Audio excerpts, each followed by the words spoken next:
मेरे गांव से 20 बसें लड़कियों और लड़कों के लिए बाहर से आती हैं, असंत सफ़ीदों के आसपास के स्कूलों से, कॉलेजों से आती हैं। हमारी बेटियां वहां पढ़ने जाती हैं, पढ़ के आती हैं। गांव में भी बहुत सारे ऐसे कंप्यूटर सेंटर या सिलाई सेंटर या आंगनबाड़ी केंद्र या नौकरियां करने भी बाहर जाती हैं।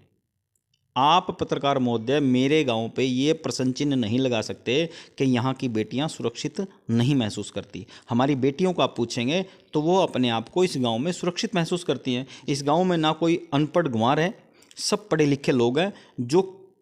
जो डिग्रियों के साथ अगर आप किसी को पढ़ा लिखा मानेंगे तो मैं उसकी बात नहीं कर रहा हूँ। हमारे गाँव के लोग बहुत समझदार लोग हैं, बहुत समझदार गाँव है। हमने ना बेटे को कभी पढ़ाने से चूका जी। और ना हमारे यहाँ कोई ऐसे बदतमीज लोग हैं कि जहाँ बेटियाँ अपने आप को असुरक्षित महसूस करें। जी सर, आपकी बहुत अच्छी सोच है, लेकिन मैं आपके गांव की बात नहीं कर रहा हूँ सर। ये 2018 में जो एक बीजेपी सरकार द्वारा नारा दिया गया था, बेटी बचाओ बेटी पढ़ाओ, तो आपके गांव से अलग किसी भी क्षेत्र की बात करें, बहुत से गांव में बहुत से कांड और बहुत से एरिया में बहुत सी अभद्रता के साथ, बेटियों के साथ, महिलाओं के साथ बहुत से ऐसे कांड हुए हैं। उस विषय को लेकर मैंने एक क्वेश्चन किया है। कुछ छुटपुट घटनाएं हरियाणा में हो जाती थी। उन्हीं घटनाओं की वजह से माननीय मुख्यमंत्री श्री मनोहर लाल जी खट्टर ने नारा दिया था बेटी बचाओ बेटी पढ़ाओ, और माननीय प्रधानमंत्री श्री नरेंद्र मोदी जी ने भी ये नारा दिया। और इस नारे की शुरुआत या इस जो है ना प्रोग्राम की जो शुरुआत की थी वो हरियाणा के पानीपत की रैली से ही की थी। तो ठीक है, इसका पॉजिटिव रिजल्ट आ रहा है और उसके बाद ऐसी कुछ घटनाओं में कमी आई है। जी धन्यवाद। तो सर, जैसे आज का युवा की अगर बात करें, आज का युवा नशे की तरफ ज़्यादा आकर्षित है, तो युवाओं को नशे से मुक्त कराने के लिए आपकी क्या प्राथमिकता रहेगी? क्या मुहिम आप लागू करना चाहेंगे कि आज का जो युवा है उसको नशे से मुक्त कराया जाए? कोई आपकी द्वारा तय की गई मुहिम की तरफ जो आज का युवा है वो अग्रसर रहे और अपने आप को बढ़ावा दे, अपने ग्राम को बढ़ावा दे? मेरे गांव में नशे जैसी कोई चीज़ है नहीं जी। और मैं सिर्फ सरपंची की तैयारी में हूँ। सरपंच का ये कोई काम होता नहीं, अपने गांव से ही मतलब होता है। मेरे गांव में कोई नशे की ऐसी कोई बात है नहीं। अगर मैं विधायक या किसी बड़ी सोच के लिए या बड़ी जिम्मेदारी के लिए कभी अपने आप को तैयार करूंगा या मेरा समाज मुझे तैयार करेगा, समाज का मतलब जाति नहीं होती, अगर मेरा समाज मुझे तैयार करेगा तो मैं अगली बात करूंगा। जी धन्यवाद।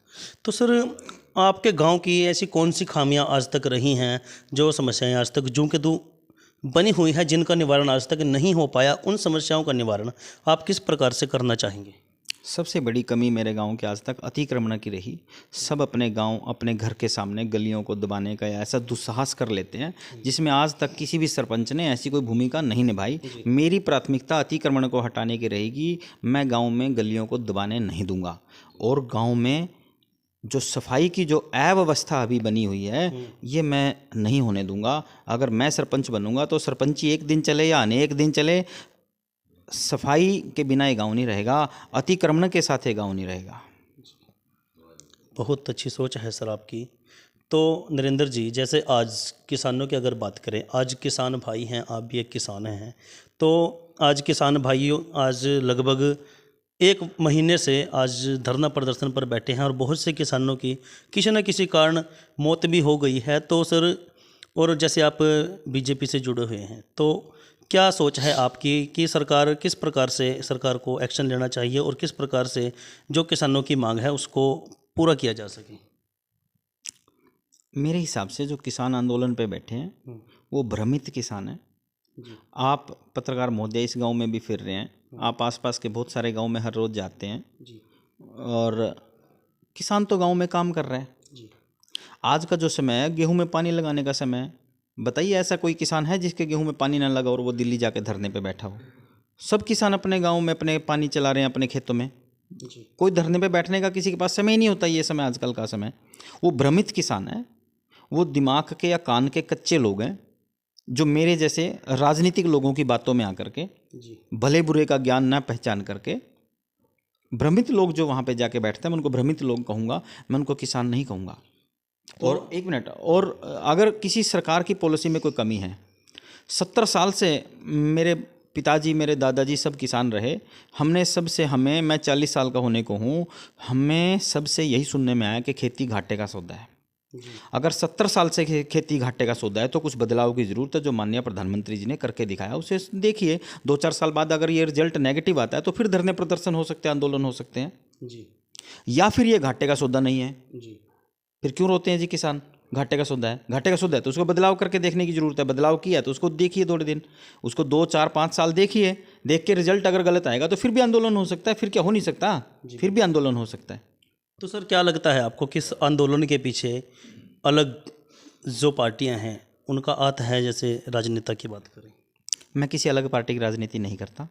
मैं मेरी भारतीय जनता पार्टी का एक छोटा सा अधना सा कार्यकर्ता हूँ। ग्रामीण स्तर की राजनीति तक ही अपने आप को सीमित रखता हुआ समझता हूँ। मैं आज गांव के विषय पर ही बात करना चाहता हूँ। किसी अन्य राजनीतिक मुद्दे पर बात करने का आज मेरा कोई विचार नहीं है। मैं इसके लिए आपसे माफ़ी मांगता हूँ। जी।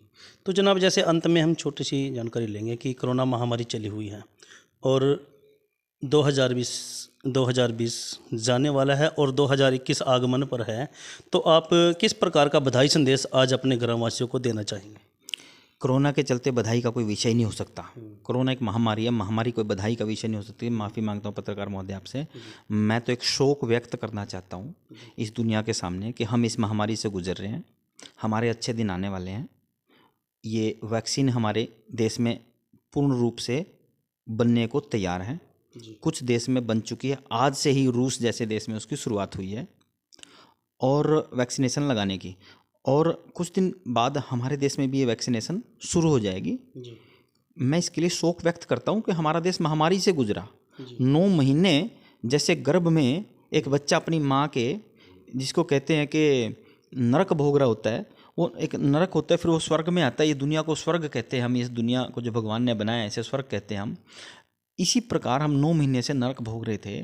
कुछ लोग हमारे भाई अपने देश में भी मरे और अन्य दुनिया में जहाँ भी मरे, वो भी सब भाई होते हैं। सब हम जब इंसान है तो हम भाई हैं, हमारा एक नाता है। क्योंकि कुछ ही जातियाँ इस दुनिया में होती हैं, उनमें से एक इंसान जाति है। हम उनके लिए शोक व्यक्त करते हैं जो कोरोना महामारी से पीड़ित होकर के अपनी जान गंवा बैठे। तो आज आप समय की ताकत न्यूज़ के माध्यम से जनता से किस प्रकार की अपील करेंगे? अपने ग्रामवासियों से क्या अपील करना चाहेंगे? मैं अपने गाँव की जनता से एक अपील करूँगा कि मेरी गांव की जनता सफाई का विशेष ध्यान रखे अपने गांव में, अपने अपने घर के सामने, अपने अपनी नालियों में, गलियों में। और समय की ताकत न्यूज़ का धन्यवाद करता हूं कि आप आए, मुझे आपने इस लायक समझा कि मैं आपके सामने कुछ अपना वक्तव्य रख सकूं। धन्यवाद।